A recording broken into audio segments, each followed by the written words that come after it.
Solar കേസിൽ അന്വേഷണ സംഘത്തിനെതിരെ ഗുരുതര ആരോപണവുമായി മല്ലലിൽ ശ്രീധരൻ നായർ. മുഖ്യമന്ത്രിയുടെ പേരൊഴിവാക്കാൻ പോലീസ് ആവശ്യപ്പെട്ടു. മുഖ്യമന്ത്രിക്കെതിരെ പറഞ്ഞതിന്റെ ദുരന്ത ഫലങ്ങൾ ഇപ്പോൾ താൻ അനുഭവിക്കുകയാണെന്നും ശ്രീധരൻ നായർ പറഞ്ഞു. സരിതയ്ക്കും ജോപ്പനുമൊപ്പം മുഖ്യമന്ത്രിയെ കണ്ടുവെന്നും സോളാർ കമ്മീഷനിൽ നൽകിയ മൊഴിയിൽ ശ്രീധരൻ നായർ വ്യക്തമാക്കി. മുഖ്യമന്ത്രി ഉമ്മൻചാണ്ടിയുടെ പേര് സോളാർ കേസുമായി ബന്ധപ്പെട്ട് ഒരു കാരണവശാലും ഉയർന്നു വരരുതെന്നും അങ്ങനെ സംഭവിച്ചാൽ അതിന്റെ ഭവിഷ്യത്തുകൾ താൻ അനുഭവിക്കേണ്ടി വരുമെന്നും അന്വേഷണ ഉദ്യോഗസ്ഥർ ഭീഷണിപ്പെടുത്തി എന്നതടക്കമുള്ള ആരോപണങ്ങളിൽ ഉറച്ചു നിൽക്കുന്നതായാണ് ശ്രീധരൻ നായർ സോളാർ കമ്മീഷന് മുമ്പാകെ മൊഴി നൽകിയത്. കേസ് മുഖ്യമന്ത്രിയുടെ PA ആയിരുന്ന ടെനി ജോപ്പനിൽ ഒതുക്കി തീർക്കാൻ മന്ത്രിമാരടക്കമുള്ള ഉന്നതർ തന്നിൽ സമ്മർദ്ദം ചെലുത്തിയെന്നും ശ്രീധരൻ നായർ കമ്മീഷനെ ബോധിപ്പിച്ചു. മുഖ്യമന്ത്രിയുടെ പേര് പരാമർശിച്ചതിന്റെ പേരിൽ തന്റെ വ്യവസായങ്ങളുമായി മുന്നോട്ടു പോകാൻ കഴിയാത്ത സാഹചര്യമാണ് ഉള്ളതെന്നും അദ്ദേഹം ജസ്റ്റിസ് ശിവരാജൻ കമ്മീഷന് മുമ്പാകെ ബോധിപ്പിച്ചു. സരദായസ് നായരുടെയും ജോപ്പന്റെയും ഒപ്പം 2012 ജൂലൈ 9 വൈകിട്ട് 8 മണിക്ക് മുഖ്യമന്ത്രിയെ സെക്രട്ടേറിയറ്റിലെത്തി കണ്ടിരുന്നു. ഈ വേളയിലെല്ലാം മുഖ്യമന്ത്രിയും സരിതയും വളരെ പരിചയഭാവത്തോടെയായിരുന്നു സംസാരിച്ചിരുന്നത് എന്നും മൊഴിയിൽ വ്യക്തമാക്കുന്നു. തനിച്ച് മുഖ്യമന്ത്രിയെ കാണാൻ സരിത വഴിയൊരുക്കി. ഈ സമയത്താണ് സോളാർ പോലുള്ള സംരംഭങ്ങളിൽ സഹകരിക്കാൻ മുഖ്യമന്ത്രി അഭ്യർത്ഥിച്ചതെന്നും ആനുകൂല്യങ്ങൾ വാഗ്ദാനം ചെയ്തതെന്നും സാക്ഷിമൊഴിയിൽ വ്യക്തമാക്കുന്നു. എന്നാൽ മുഖ്യമന്ത്രിയുടെ പേര് ഒഴിവാക്കാൻ ഇടപെട്ട ഉന്നതരുടെ പേരുകൾ വ്യക്തമാക്കാൻ ശ്രീധരൻ നായർ തയ്യാറായില്ല. സോളാർ ഇടപാടിലൂടെ നഷ്ടമായ 40 ലക്ഷം രൂപ കള്ളപ്പണമായി നൽകാമെന്ന് ഉന്നതർ വാഗ്ദാനം നൽകിയതായും ശ്രീധരൻ നായർ കമ്മീഷന് മുമ്പാകെ മൊഴി നൽകി. സോളാർ കേസിലെ സാക്ഷി വിസ്താരം വരും ദിനങ്ങളിലും തുടരും. News bureau, Kochi. Jiji Thomson chief സെക്രട്ടറിയാകുന്നതിന് പാമോലിൻ കേസ് തടസ്സമല്ലെന്ന് മുഖ്യമന്ത്രി. പാമോയിൽ ഇറക്കുമതിയിലൂടെ സർക്കാരിന് 8 കോടിയുടെ ലാഭമുണ്ടായെന്നും ഉമ്മൻചാണ്ടി പറഞ്ഞു. കേസിൽ അപ്പീൽ നൽകുന്നത് നിയമവശങ്ങൾ ആലോചിച്ച ശേഷമെന്നും മുഖ്യമന്ത്രി മന്ത്രിസഭാ യോഗത്തിന് ശേഷം പറഞ്ഞു. 8.5 കോടി രൂപയുടെ ലാഭം സംസ്ഥാനത്തിന് ആ കാലത്തുണ്ടാക്കിയതാണ് ഈ ഇടപാട്. കേസെന്താ? അങ്ങനെ തീരുമാനിച്ചിരുന്നെങ്കിൽ 8.5 കോടിയുടെ സ്ഥാനത്ത് 11 കോടി കിട്ടുമായിരുന്നു എന്നുള്ളതാണ് കേസ്. ആളുകൾ ധരിച്ചിരിക്കുന്ന ഏതാണ്ട് ഇതിനകത്ത് കോടിക്കണക്കിന് രൂപയുടെ നഷ്ടം വന്നു, നമുക്ക് വലിയ അല്ല, ഇത് ലാഭം കിട്ടിയ ബിസിനസ്സാണ്. അല്ല, അദ്ദേഹം പിന്നെ ഇവിടെ വന്ന് ജോയിൻ ചെയ്തു. അദ്ദേഹം ഇന്ന് ജോയിൻ ചെയ്തിട്ടുണ്ട് അഡീഷണൽ ചീഫ് സെക്രട്ടറി ആയിട്ട്. അല്ല, അത് എൻ്റെ ഒഴിവ് വരുമ്പം അതിന്മേൽ ഒഴിവ് വരുന്ന സമയത്ത് തീരുമാനം എടുക്കും. പക്ഷേ അതാണ് ഗവൺമെൻറ്റിൻ്റെ തീരുമാനം. അത് ഒഫീഷ്യലായിട്ട് എടുക്കുന്നത് ഒഴിവ് വന്നതിന് ശേഷമായിരിക്കും. കേശവേന്ദ്രകുമാറിന് നേരെ കരിയോയിലൊഴിച്ച കേസിൽ നിയമ നടപടികളുമായി മുന്നോട്ടു പോകാൻ മുഖ്യമന്ത്രിയുടെ നിർദ്ദേശം. പ്രതികളുടെ വിചാരണ തുടരണമെന്നാവശ്യപ്പെട്ട ആഭ്യന്തര സെക്രട്ടറിക്ക് രേഖാമൂലം നിർദ്ദേശം നൽകിയതായും മുഖ്യമന്ത്രി അറിയിച്ചു. CPM എറണാകുളം ജില്ലാ സമ്മേളനത്തിന്റെ 2ാം ദിനത്തിൽ പ്രവർത്തന റിപ്പോർട്ടിന്മേലുള്ള പൊതുചർച്ച പൂർത്തിയായി. ചർച്ചയ്ക്ക് ശേഷം ജില്ലാ സെക്രട്ടറിയും സംസ്ഥാന സെക്രട്ടറിയും മറുപടി നൽകി. കൊച്ചിയുടെ വികസന പ്രശ്നങ്ങളും കൊച്ചി തുറമുഖത്തെ പ്രതിസന്ധിയും പരിഹരിക്കണമെന്ന് ജില്ലാ സമ്മേളനം പ്രമേയത്തിലൂടെ ആവശ്യപ്പെട്ടു. പ്രവർത്തന റിപ്പോർട്ടിന്മേൽ നടന്ന പൊതുചർച്ചയ്ക്ക് ശേഷമാണ് ജില്ലാ സെക്രട്ടറി CM ദിനേശ് മണിയും സംസ്ഥാന സെക്രട്ടറി പിണറായി വിജയനും മറുപടി നൽകിയത്. 3 പ്രമേയങ്ങളും സമ്മേളനം അംഗീകരിച്ചു. കൊച്ചിയുടെ വികസന പ്രശ്നങ്ങൾ പരിഹരിക്കണമെന്നാവശ്യപ്പെട്ടുള്ള പ്രമേയത്തിൽ മെട്രോ റെയിൽ പദ്ധതിയുമായി ബന്ധപ്പെട്ട പ്രശ്നങ്ങളാണ് ചൂണ്ടിക്കാണിച്ചിരിക്കുന്നത്. പദ്ധതിയുമായി ബന്ധപ്പെട്ട് മുഖ്യമന്ത്രിയുടെ നേതൃത്വത്തിൽ നടത്തുന്ന യോഗ തീരുമാനങ്ങൾ നടപ്പാവുന്നില്ല. മെട്രോയ്ക്കായി സ്ഥലം ഏറ്റെടുക്കുന്നതിന് സംസ്ഥാന സർക്കാർ പണം അനുവദിക്കണം. മാന്യമായ നഷ്ടപരിഹാരവും പുനരധിവാസവും ഉറപ്പാക്കണം. തൃപ്പൂണിത്തുറ, കാക്കനാട്, പശ്ചിമ കൊച്ചി എന്നിവിടങ്ങളിലേക്കും ശേഷം അരൂർ, അങ്കമാലി, മൂവാറ്റുപുഴ എന്നിവിടങ്ങളിലേക്കും മെട്രോ റെയിൽ നീട്ടണമെന്നും പ്രമേയത്തിൽ പറയുന്നു. ദേശീയപാതയിലെ മേൽപ്പാലം നിർമ്മാണം അടിയന്തരമായി പൂർത്തിയാക്കണമെന്നും പ്രമേയത്തിൽ ആവശ്യപ്പെടുന്നു. കൊച്ചി തുറമുഖത്തെ പ്രതിസന്ധി പരിഹരിക്കണമെന്നും മറ്റൊരു പ്രമേയത്തിലൂടെ സമ്മേളനം ആവശ്യപ്പെട്ടു. തുറമുഖ പ്രതിസന്ധി പരിഹാരത്തിന് കേന്ദ്ര സംസ്ഥാന സർക്കാരുകൾ നടപടി സ്വീകരിക്കുന്നില്ലെന്ന് പ്രമേയം വിമർശിക്കുന്നു. തീരദേശ മേഖലയുടെ സംരക്ഷണത്തിനും സർക്കാർ നടപടികൾ സ്വീകരിക്കണമെന്നും സമ്മേളനം ആവശ്യപ്പെട്ടു. സമ്മേളന നടപടികളുടെ അവസാന ഘട്ടത്തിൽ സംഘടനാ തെരഞ്ഞെടുപ്പും തുടർന്ന് തൃപ്പൂണിത്തറ P. ഗോവിന്ദപിള്ള നഗറിൽ ചുവപ്പ് സേനാ പരേഡും പ്രകടനവും സമാപന പൊതുസമ്മേളനവും നടക്കും. Cameraman KM രഞ്ജിത്തിനൊപ്പം KM Umesh, Kochi. CPM Kozhikode ജില്ലാ സമ്മേളനത്തിന്റെ 2ാം ദിവസം പ്രവർത്തന റിപ്പോർട്ട് അംഗീകരിച്ച് പിരിഞ്ഞു. പൊതുചർച്ചയ്ക്ക് PP രാമകൃഷ്ണനും PB അംഗം കോടിയേരി ബാലകൃഷ്ണനും മറുപടി നൽകി. നാളെ വൈകുന്നേരം സമാപന സമ്മേളനത്തോടനുബന്ധിച്ച് വടകരയിൽ ബഹുജന റാലിയും പൊതുസമ്മേളനവും നടക്കും. 2ാം ദിവസം നടന്ന പൊതുചർച്ചയിൽ 16 ഏരിയ കമ്മിറ്റികളെ പ്രതിനിധീകരിച്ച് 48 പ്രതിനിധികളാണ് പങ്കെടുത്തത്. പ്രവർത്തന റിപ്പോർട്ടിലെ നിരീക്ഷണങ്ങളും നിഗമനങ്ങളും ശരിവെച്ചുകൊണ്ടുള്ള ചർച്ചകളാണ് പ്രധാനമായും ഉയർന്നു വന്നത്. പാർട്ടിയുടെ ജനകീയ അടിത്തറ വികസിപ്പിക്കുന്നതിനായി സാമൂഹ്യ പ്രശ്നങ്ങളിൽ കൂടുതലായി ഇടപെടുന്നതിനും പാർട്ടിയിൽ സ്ത്രീ പ്രാതിനിധ്യം വർദ്ധിപ്പിക്കുന്നതിനുമുള്ള പ്രവർത്തനങ്ങൾ ഏറ്റെടുത്ത് നടത്താനുമുള്ള നിർദ്ദേശങ്ങൾ ചർച്ചയിൽ ഉയർന്നു വന്നതായി സംസ്ഥാന കമ്മിറ്റി അംഗം A. പ്രദീപ് കുമാർ MLAയും ജില്ലാ സെക്രട്ടേറിയറ്റ് അംഗം P. മോഹനൻ മാസ്റ്ററും വാർത്താസമ്മേളനത്തിൽ പറഞ്ഞു. പാർട്ടിയുടെ കഴിഞ്ഞ 3 വർഷക്കാലത്തെ പ്രവർത്തനങ്ങൾ, അതിൻ്റെ വളർച്ച, ഉണ്ടായ ചില ദൗർബല്യങ്ങൾ, അപ്പോൾ ആ റിപ്പോർട്ടിലെ നിരീക്ഷണങ്ങളെയും നിഗമനങ്ങളെയും ശരിവെച്ചുകൊണ്ട് തന്നെ പാർട്ടിയെ കൂടുതൽ ശക്തിപ്പെടുത്താൻ ഉതകുന്ന, കൂടുതൽ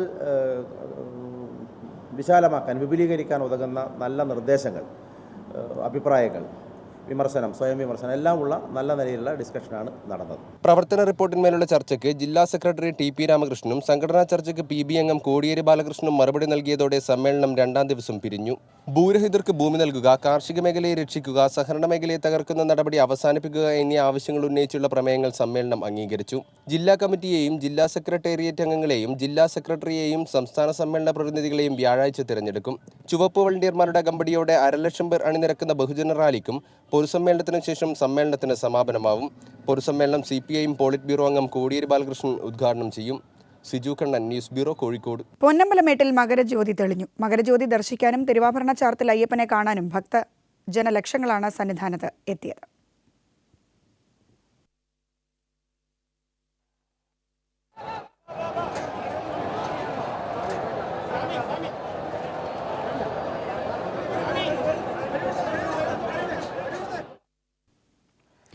തെരഞ്ഞെടുപ്പ് പെരുമാറ്റച്ചട്ട ലംഘന കേസിൽ കേന്ദ്രമന്ത്രി മുക്താർ അബ്ബാസ് നഖ്വി കുറ്റക്കാരനെന്ന് ഉത്തർപ്രദേശിലെ രാംപൂർ സെഷൻസ് കോടതി. കേസിൽ നഖ്വിക്ക് കോടതി 1 വർഷം തടവ് ശിക്ഷ വിധിച്ചു. 2009 ലോക്സഭാ തെരഞ്ഞെടുപ്പിലാണ് നഖ്വി ചട്ടലംഘനം നടത്തിയത്. നഖ്വി അയോഗ്യനാകില്ല. 2009 തെരഞ്ഞെടുപ്പ് പ്രചരണത്തിനിടയിൽ തെരഞ്ഞെടുപ്പ് ചട്ടലംഘനം നടത്തുകയും നിരോധനാജ്ഞ ലംഘിക്കുകയും ചെയ്തതിനാണ് ഉത്തർപ്രദേശിലെ റാംപൂർ സെഷൻസ് കോടതി കേന്ദ്ര ന്യൂനപക്ഷകാര്യമന്ത്രി മുക്താർ അബ്ബാസ് നഖ്വിയെ ശിക്ഷിച്ചത്. 1 വർഷത്തെ തടവ് ശിക്ഷ വിധിച്ച കോടതി ഉടൻ തന്നെ നഖ്വിക്ക് ജാമ്യം അനുവദിക്കുകയും ചെയ്തു. റാംപൂർ ജില്ലയിലെ പട്വായിൽ നിരോധനാജ്ഞ ലംഘിച്ച് പ്രകടനം നടത്തുകയും പോലീസ് സ്റ്റേഷനിലേക്ക് തള്ളിക്കയറുകയും ചെയ്തു എന്നതാണ് കുറ്റം. മുക്താർ അബ്ബാസ് നഖ്വി അടക്കം 19 പ്രതികളാണ് കേസിലുണ്ടായിരുന്നത്. കേസിൽ അപ്പീൽ പോകുമെന്ന് നഖ്വിയുടെ അഭിഭാഷകൻ അറിയിച്ചു. 2 അതിലധികമോ വർഷം തടവ് ശിക്ഷ ലഭിച്ചാലാണ് ജനപ്രാതിനിധ്യ നിയമപ്രകാരം ജനപ്രതിനിധികൾ അയോഗ്യരാവുക. ഇവിടെ ശിക്ഷ 1 വർഷമായതുകൊണ്ട് നഖ്വിക്ക് ഇത് ബാധകമല്ല. എന്നാൽ കോടതി ശിക്ഷിച്ച മന്ത്രിയെ മന്ത്രിസഭയിൽ നിലനിർത്താൻ പ്രധാനമന്ത്രി നരേന്ദ്രമോദിക്ക് ഏറെ വിയർപ്പൊഴിക്കേണ്ടി വരും. BJPയുടെ ഏറ്റവും പ്രധാനപ്പെട്ട ന്യൂനപക്ഷം മുഖമാണ് മുക്താർ അബ്ബാസ് നഖ്വി. കോടതിയുടെ ശിക്ഷാവിധി പുറത്തു വന്നതോടെ നഖ്വിയുടെ രാജി ആവശ്യപ്പെട്ട് പ്രതിപക്ഷം രംഗത്തു വന്നു. News bureau, Delhi. ദില്ലി പള്ളി ആക്രമണത്തിന്റെ CCTV ദൃശ്യങ്ങൾ പീപ്പിൾ TVക്ക് ലഭിച്ചു. വികാസ്പുരി ലത്തീൻ കത്തോലിക്ക പള്ളിയാണ് ആക്രമിക്കപ്പെട്ടത്. രൂപക്കൂട് തകർക്കുന്ന ദൃശ്യങ്ങളാണ് ലഭിച്ചിരിക്കുന്നത്. രാവിലെ 4:19 സ്കൂട്ടറിൽ വന്നയൊരാൾ മാതാവിന്റെ രൂപക്കൂടിനെ വണങ്ങിയ ശേഷം മാതാവിന്റെ രൂപക്കൂടിന്റെ ചില്ലുകൾ കൈകൊണ്ട് ഇടിച്ചു പൊട്ടിച്ചത്. തിരിച്ചുപോയ അയാൾ 1 മിനിറ്റ് കഴിഞ്ഞ് മറ്റൊരാളെയും കൂട്ടി വീണ്ടും വന്ന ശേഷം മാതാവിന്റെ രൂപം മറിച്ചിടുകയും രൂപത്തിലെ കൊന്ത വലിച്ചു പൊട്ടിക്കുകയും ചെയ്തു. ഈ ദൃശ്യങ്ങളെല്ലാം തന്നെ CCTVയിൽ കൃത്യമായി പതിഞ്ഞിട്ടുമുണ്ട്. വിവരം വളരെ പെട്ടെന്ന് തന്നെ അടുത്തുള്ള പോലീസ് സ്റ്റേഷനിൽ അറിയിച്ചെങ്കിലും വളരെ വൈകിയാണ് പോലീസ് എത്തിയതെന്നാണ് ഇടവക വിശ്വാസികൾ പറയുന്നത്. ആദ്യം പോലീസ് വന്നപ്പോഴേ അതിനെ ഒരു വ്യക്തമായ ഒരു ആക്ഷൻ എടുക്കാൻ അവർ കൂട്ടാക്കിയില്ലായിരുന്നു.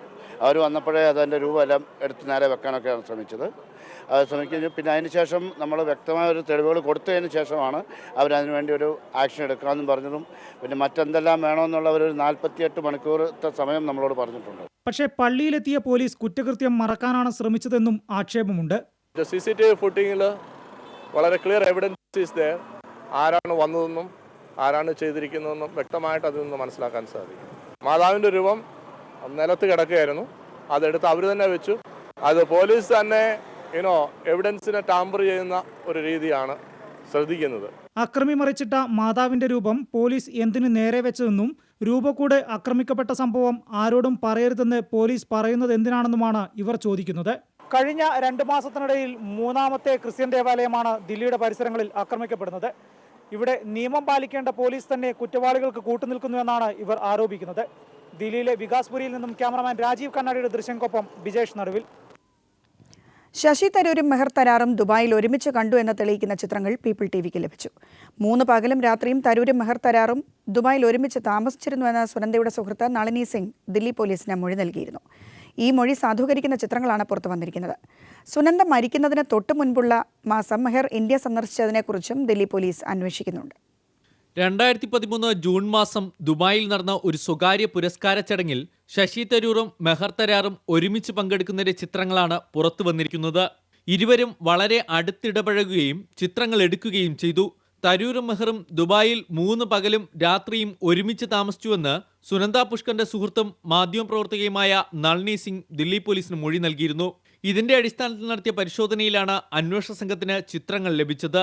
ശശി തരൂറും മെഹറും ദുബായിൽ ഒരുമിച്ച് താമസിച്ചുവെന്ന് സുനന്ദ പുഷ്കറിന് അറിയാമായിരുന്നു. സുനന്ദ തന്നെയാണ് സുഹൃത്തായ നളിനി സിംഗിനെ ഇക്കാര്യം അറിയിച്ചത്. മെഹറുമായുള്ള ബന്ധത്തെ ചൊല്ലി ശശി തരൂറുമായി സുനന്ദ തർക്കിച്ചിരുന്നുവെന്ന് നാരായണൻ എന്ന വീട്ടുജോലിക്കാരനും മൊഴി നൽകിയിട്ടുണ്ട്. സുനന്ദ മരിക്കുന്നതിന് തൊട്ടുമുമ്പുള്ള മാസം മെഹർ തരാർ ദില്ലിയിലെത്തിയതിനെക്കുറിച്ചും പോലീസ് അന്വേഷിക്കുന്നു. ജൂൺ മാസം ദുബായിൽ ഒരുമിച്ച് കണ്ടു. 5 മാസത്തിനു ശേഷം മെഹർ ഇന്ത്യയിലെത്തി. 2013 ഡിസംബറിലായിരുന്നു സന്ദർശനം. തൊട്ടടുത്ത മാസം ജനുവരിയിൽ സുനന്ദ പുഷ്കർ കൊല്ലപ്പെടുകയും ചെയ്തു. കാശ്മീർ മുഖ്യമന്ത്രി ഒമർ അബ്ദുള്ളയെ അഭിമുഖം ചെയ്യാനാണ് ദില്ലിയിലെത്തിയെന്നാണ് മെഹർ തരാറിന്റെ വിസ നടപടിക്രമങ്ങളിൽ രേഖപ്പെടുത്തിയിരിക്കുന്നത്. എന്നാൽ അത് കഴിഞ്ഞും മെഹർ ദില്ലിയിൽ താമസിച്ചത് എന്തിനെന്നും അന്വേഷണ സംഘം പരിശോധിക്കുന്നുണ്ട്. News bureau, Delhi. സംസ്ഥാന സ്കൂൾ കലോത്സവത്തിൽ പങ്കെടുക്കാനുള്ള കൗമാര പ്രതിഭകൾ കോഴിക്കോട് എത്തി തുടങ്ങി. ആദ്യമെത്തിയ കാസർഗോഡ് നിന്നുള്ള സംഘത്തിന് റെയിൽവേ സ്റ്റേഷനിൽ രാജകീയ വരവേൽപ്പാണ് ലഭിച്ചത്. മലബാറിൽ അങ്ങനെയാണ്. കല്യാണമായാലും പാലുകാച്ചായാലും എന്താഘോഷമായാലും തലേന്ന് തന്നെ കാലയെ കൂട്ടി ആളുകൾ എത്തിത്തുടങ്ങും. സകലകലാമേളയുടെ കാര്യമാവുമ്പോൾ കോഴിക്കോട് ഇതിന് ഒട്ടും അപവാദമല്ല. ഒരു കല്യാണ വീട്ടിലെ തലേന്ന് പോലെ സജീവമാണിവിടം. 7 സുന്ദര രാത്രികളും പകലുകളും സമ്മാനിക്കാൻ കോഴിക്കോട് ഇതാ ഒരുങ്ങിക്കഴിഞ്ഞു.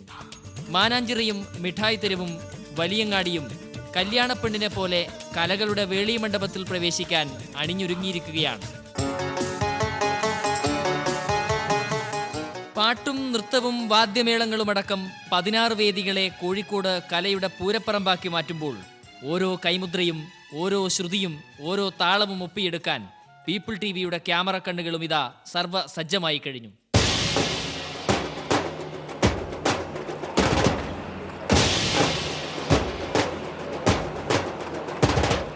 ഏഷ്യയുടെ ഏറ്റവും വലിയ കലാമാമാങ്കത്തെ മലയാളികളുടെ സ്വീകരണ മുറിയിലെത്തിക്കാൻ ഇത്തവണയും വിപുലമായ ഒരുക്കങ്ങളാണ് പീപ്പിൾ ടി വി നടത്തിയിട്ടുള്ളത്. എല്ലാ വേദിയിലും ക്യാമറകൾ, തത്സമയ ദൃശ്യവിവരണവും അഭിമുഖവും നൽകാൻ സർവസജ്ജമായ സ്റ്റുഡിയോ. അങ്ങനെ പീപ്പിൾ ഇത്തവണയും നേരത്തെ തന്നെ ഒരുങ്ങിക്കഴിഞ്ഞു. മിഠായി മണമുള്ള കോഴിക്കോട്ട് നിന്നും കാഴ്ചയുടെ രുചി ഒട്ടും ചോരാതെ നിങ്ങളിലെത്തിക്കാൻ ഞങ്ങൾ തയ്യാർ. Team people. 55ാമത് സംസ്ഥാന സ്കൂൾ കലോത്സവം കോഴിക്കോടെത്തുമ്പോൾ കലോത്സവ കാഴ്ചയ്ക്കൊപ്പം ചരിത്രമുറങ്ങുന്ന ഒരു നാട് കൂടി നമ്മെ ക്ഷണിക്കുകയാണ്. ഗസലും മാപ്പിളപ്പാട്ടും ചേർന്ന് വിരുന്നൊരുക്കിയ സാമൂതിരിയുടെ നാട്.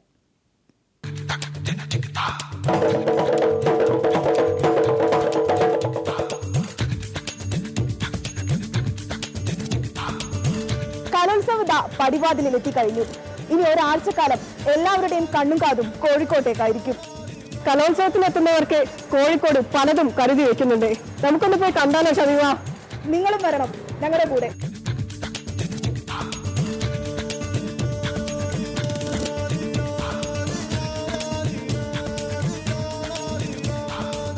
നല്ല വെയിലാണ് ഷമീമ കോഴിക്കോട് ബീച്ചിൽ. ഒപ്പം മുഹബത്തിന്റെ മണമുള്ള കാറ്റും.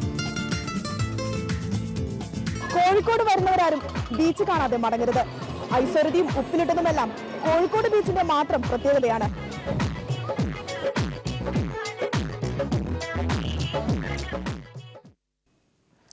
ഇന്ത്യയിലെ പ്രമുഖ മൾട്ടി ബ്രാൻഡായ സ്പോർട്സ് ആൻഡ് ഫിറ്റ്നസ് ഷോപ്പായ കോസ്മോ സ്പോർട്സിൽ ഓൾ സ്പോർട്സ് ആൻഡ് ഫിറ്റ്നസ് ഫെസ്റ്റിന് തുടക്കമായി. ജനുവരി 5 മുതൽ 31 വരെയാണ് ഫെസ്റ്റ്.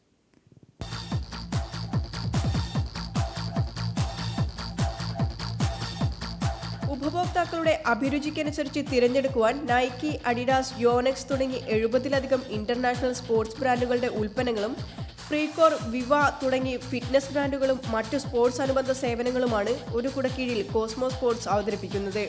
ഫെസ്റ്റിനോടനുബന്ധിച്ച് കോസ്മോ സ്പോർട്സിൽ നിന്ന് പർച്ചേസ് ചെയ്യുന്ന തിരഞ്ഞെടുത്ത ഉൽപ്പന്നങ്ങൾക്ക് 50% വിലക്കിഴിവും ലഭിക്കും. ജനുവരി 5 മുതൽ 31 വരെ കോസ്മോ സ്പോർട്സിന്റെ എല്ലാ ഷോറൂമുകളിലും ഈ ഓഫർ ലഭ്യമാണെന്ന് കോഴിക്കോട് സ്റ്റോർ മാനേജർ നിസാർ പറയുന്നു. മെയിനായിട്ട് അഡിഡാസിൻ്റെയും ലിനിങ്ങിൻ്റെയും ഹെഡ്, ബോൾസ്, ഒരുപാട് ബ്രാൻഡഡ് ഐറ്റംസുകൾ ഞങ്ങളിതിൽ ഈ പദ്ധതിയിൽ ഉൾപ്പെടുത്തിയിട്ടുണ്ട്. 2 പതിറ്റാണ്ടിലേറെയായി കേരളത്തിന്റെ വിവിധ ഭാഗങ്ങളിൽ നിന്നുള്ള സ്ഥാപനങ്ങളും ക്ലബ്ബുകളും അടങ്ങുന്ന വിപുലമായ ഉപഭോക്തൃ ശൃംഖലയാണ് കോസ്മോ സ്പോർട്സിനുള്ളത്. കോസ്മോ സ്പോർട്സിന് നിലവിൽ കോഴിക്കോടുള്ള 2 ഷോറൂമുകൾക്ക് പുറമെ കൊച്ചി, കോയമ്പത്തൂർ എന്നിവിടങ്ങളിലും ഷോറൂമുകളുണ്ട്.